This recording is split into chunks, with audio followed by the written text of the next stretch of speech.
జై వీరబ్రహ్మేంద్ర స్వామి. శ్రీ పోతులూరి వీరబ్రహ్మేంద్ర స్వామి.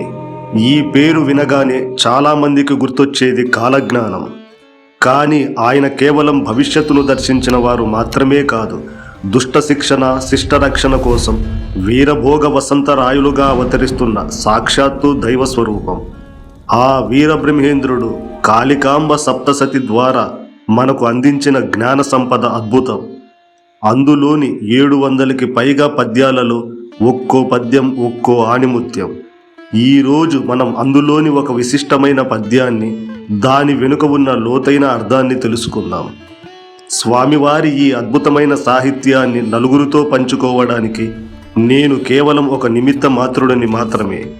నా ఈ చిన్న ప్రయత్నం ఒక్క నిజమైన భక్తుడికి చేరినా ఆ స్వామివారి ఆశీస్సులు మనకు లభించినట్లే.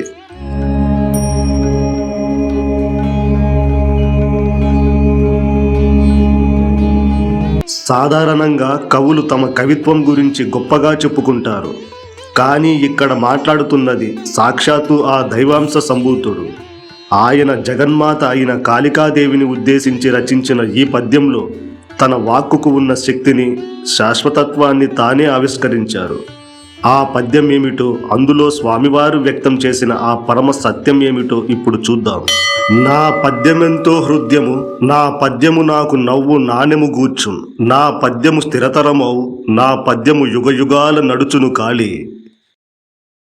ఎంతటి స్థిరమైన మాటలండి ఇవి! నా పద్యము యుగయుగాల నడుచును కాళీ అని అమ్మవారితోనే చెప్పగలిగే ధైర్యం ఆ దైవత్వానికి మాత్రమే ఉంటుంది. స్వామివారు ఇక్కడ ఏమంటున్నారంటే, నా పద్యము ఎంతో హృదయము అంటే ఇది కేవలం వినసొంపుగా ఉండే పాట కాదు, హృదయానికి హత్తుకునే సత్యం. నా పద్యము నాకు నవ్వు నాణెము గూర్చున్, ఇది లౌకికమైన సంపద గురించి కాదు, నా కవిత్వం నాకు ఆనందాన్ని ఇస్తుంది, ఆత్మకు ఒక దివ్యమైన అలంకారాన్ని ఇస్తుందని భావం. అన్నిటికంటే ముఖ్యమైనది, నా పద్యము స్థిరతరమవు. ఈ ప్రపంచంలో ఏదీ శాశ్వతం కాదు, రాజ్యాలు పోతాయి, కాలాలు మారుతాయి. కానీ స్వామివారు అంటున్నారు, నా పద్యం స్థిరంగా ఉంటుంది అని. ఎందుకంటే అది సాక్షాత్తు ఆ శ్రీమన్నారాయణుడి నోటి నుండి వచ్చిన వాక్కు. అది ధర్మం, ధర్మానికి చావు ఉండదు. అందుకే ఆయన అంత గట్టిగా చెప్పగలిగారు, నా పద్యము యుగయుగాల నడుచును అని. యుగాలు మారిన స్వామివారు చెప్పిన ఆత్మజ్ఞానం, ఆ జీవన సత్యం ఎప్పటికీ నిలిచే ఉంటుంది. మనం ఈరోజు ఈ కలియుగంలో కూర్చుని ఆయన పద్యాన్ని చదువుతున్నామంటేనే ఆయన వాక్కు ఎంత సత్యమో అర్థం చేసుకోవచ్చు. స్వామివారు ఈ పద్యం ద్వారా మనకు ఒక సందేశం ఇస్తున్నారు. నా మాటలు కేవలం పుస్తకాల్లో ఉండిపోయేవి కాదు, అవి ఆచరించదగ్గవి. నేను చెప్పిన హితాన్ని, ఆ మంచి మార్గాన్ని పాటించండి, అది మీకు శాశ్వతమైన ఆనందాన్ని ఇస్తుంది అని చెబుతున్నారు. ఆయన పద్యం ఒక అఖండ జ్యోతి. అది కాలమనే గాలికి ఆరిపోయేది కాదు, యుగయుగాల పాటు వెలుగుతూనే ఉంటుంది.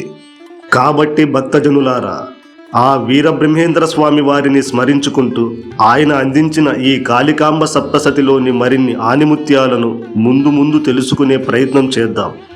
స్వామివారి సాధనంగా నేను చేస్తున్న ఈ ప్రయత్నం మీకు నచ్చితే ఆ బ్రహ్మంగారి తత్వం పట్ల ఆసక్తి ఉన్నవారికి ఈ విషయాన్ని తెలియజేయండి. లోకమంతా సుఖశాంతులతో వర్ధిల్లాలని కోరుకుంటూ, సర్వం శ్రీ వీరబ్రహ్మేంద్ర దివ్య చరణార విందార్పణమస్తు. హరి ఓం.